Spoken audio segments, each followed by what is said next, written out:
جو مقام عبداللہ رضی ہے، مقام علی اصغر ہے۔ مولا علی اصغر کا ایک نام عبداللہ رضی تھا، اسی لیے مولا کی کنیت ہے ابا عبداللہ، اے عبداللہ کے والد ابا عبداللہ حسین عبداللہ رضی۔ مولا نے آخری سزا لگائی، حل من ناصر ینصرنا، ہے کوئی جو میری مدد کو آئے۔ تمام انصار جا چکے، تمام احبا جا چکے۔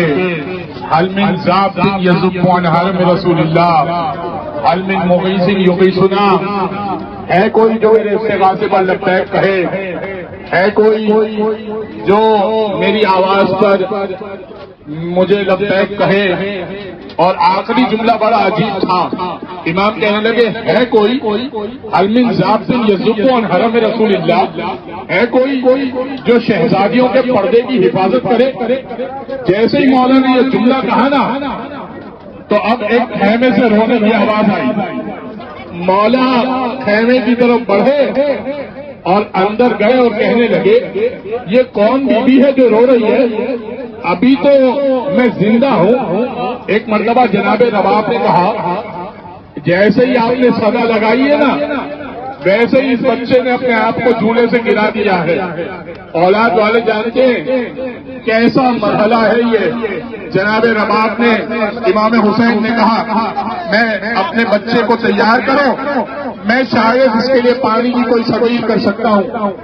بس عزیزان گرامی، جناب رباب نے اپنے بچے کو تیار کیا اور جناب علی اصغر کو امام حسین کے سپرد کیا، اور اب جناب علی اصغر کو امام حسین نے ابا اوپر ڈال کر فوج یزید کے سامنے لے کر آئے۔ یزیدی یہ سمجھے کہ حسین ابن علی قرآن لے کر آئے ہیں اور صلح کرنا چاہتے ہیں۔ بس عزیزان گرامی، قرآن سے علی اصغر کم تو نہ تھے۔ جیسے ہی ابا ہٹائی اور علی اصغر کو دکھایا، فوجی ہسٹیاں منہ پھیر پھیر کر رونے لگے۔ امام نے جملہ کہا، کہنے لگے تمہاری نظر میں قصوروار ہوں، مگر اس بچے نے کیا ظلم کیا ہے؟ مجھے یہ بتاؤ اس بچے نے کیا ظلم کیا ہے؟ اور پھر امام نے جملہ کہا، امام نے کہا اگر تمہیں لگتا ہے نا اس کے سبب میں پانی پی لوں گا، آؤ اس بچے کو خود پانی پلا دو۔ زمین پر جلتی ریت پر اپنے بچے کو رکھ دیا، اور اب جیسے ہی اس مقام پر جس جگہ پر آپ کھڑے ہیں نا عزیزان گرامی، اس مقام پر اپنے بچے کو رکھا، اسی مقام پر لے کر کھڑے ہوئے تھے۔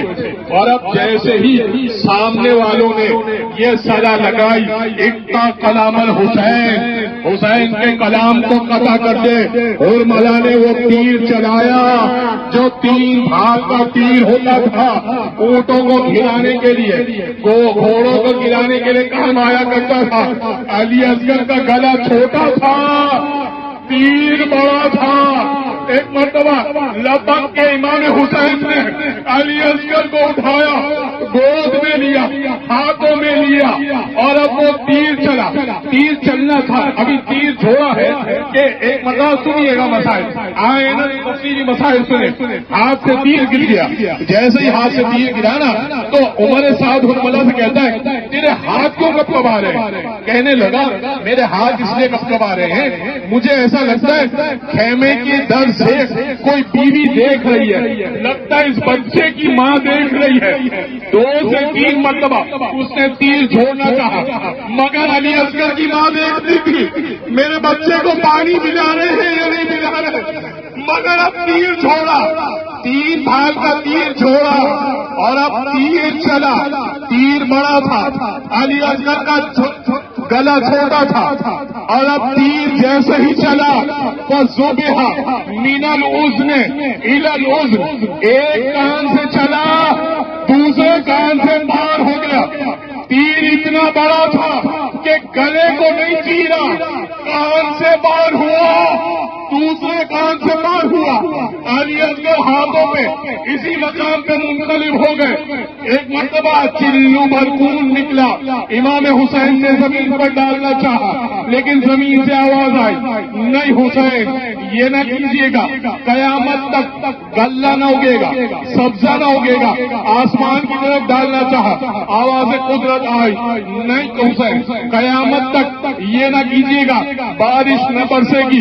حسین نے، امام حسین نے چہرے پر پہن دیا، اور اب آخری جملہ علی عرض کر کے اوپر اپنی آبا ڈالی، اور اب چلتے جاتے ہیں، کہتے جاتے ہیں رضا بے قضائہ و تسلیما لامرہ، پالنے والے تیری رضا پہ راضی رہا، تیرے امر پہ راضی رہا۔ اور اب جیسے ہی خیمے میں داخل ہوئے نا، جناب سکینہ نے آخری جملہ، رونا چاہے تو رو لے، نہ رو سکے تو آنسوؤں کی بھیک مانگے۔ سنیے گا، جناب سکینہ نے سوال کیا، بابا علی اصغر کو پانی پلا کر آئے۔ جناب سکینہ کا سوال کرنا تھا، امام حسین نے لاش سے کپڑا ہٹایا، آبا ہٹائی، کہنے لگے دیکھ بیٹی، تیرے بھیا کو تیر ستم کھا کے آیا ہے، پانی پی کے نہیں آیا۔ الا ولعنۃ اللہ علی القوم الظالمین وسيعلم الذين ظلموا أيام ينقلبون۔